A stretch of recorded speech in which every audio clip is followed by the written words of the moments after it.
Ke kabar lainnya, pemirsa, seorang siswa baru di SMP Negeri 3 Doko, Kabupaten Blitar, Jawa Timur, dikeroyok sejumlah pelajar lainnya di dalam lingkungan sekolah.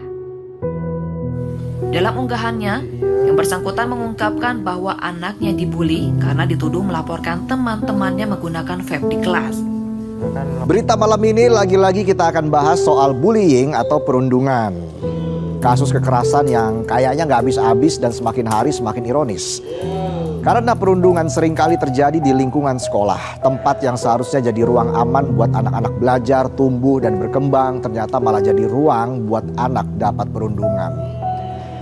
Mirisnya, kasus-kasus bullying ini bukan cuma bikin korban jadi trauma atau terluka, tapi juga bisa bikin korban sampai kehilangan nyawa. Halo semuanya, perkenalkan nama aku Muhammad Jafir Khairi.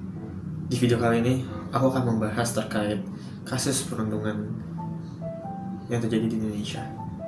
Kita dari tahun ke tahun udah belajar, entah itu mau di sekolah, di forum, di event apapun terkait anti-bullying, namun masih aja ada kejadian bullying yang sampai sekarang itu masih kejadian. Kira-kira apa ya problem utama yang masih belum terpecahkan di Indonesia? Tapi kita harus tahu dulu kayak gimana atau jenisnya apa aja sebuah perundungan. Jadi perundungan tuh aku ambil ada 4 poin. Itu pertama ada perundungan secara fisik, perundungan secara verbal, perundungan secara sosial, dan juga perundungan cyber. Nah, yang pertama ada perundungan fisik. Perundungan fisik itu tentunya suatu pembulian, tindakan pembulian yang dilakukan dengan memukul, mendorong, dan juga apapun ininya berkaitan dengan fisik.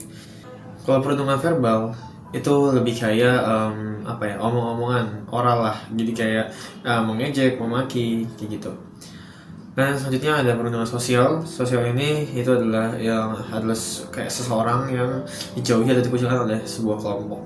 Nah, ini biasanya juga terjadi recently di berbagai organisasi, dikarenakan dia dikucilkan karena dia mungkin berbeda lah atau apa.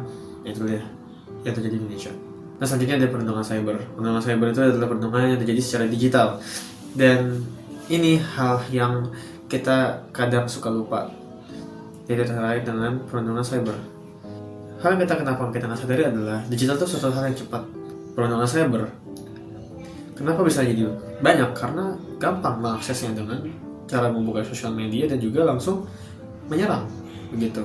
Tapi ada satu hal yang ingin aku sampaikan terkait di video ini adalah, apakah kita harus terus menyalahkan para yang melakukan perundungan?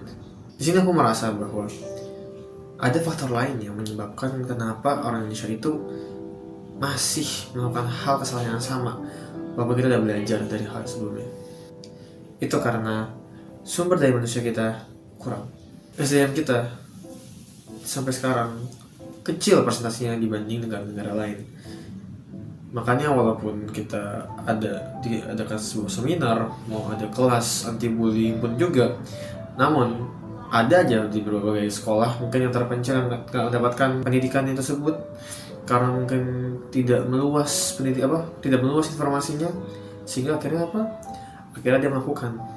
Jadi apa yang kita bisa ambil dan apa yang kita bisa harus lakukan untuk bisa mengatasi permasalahan ini?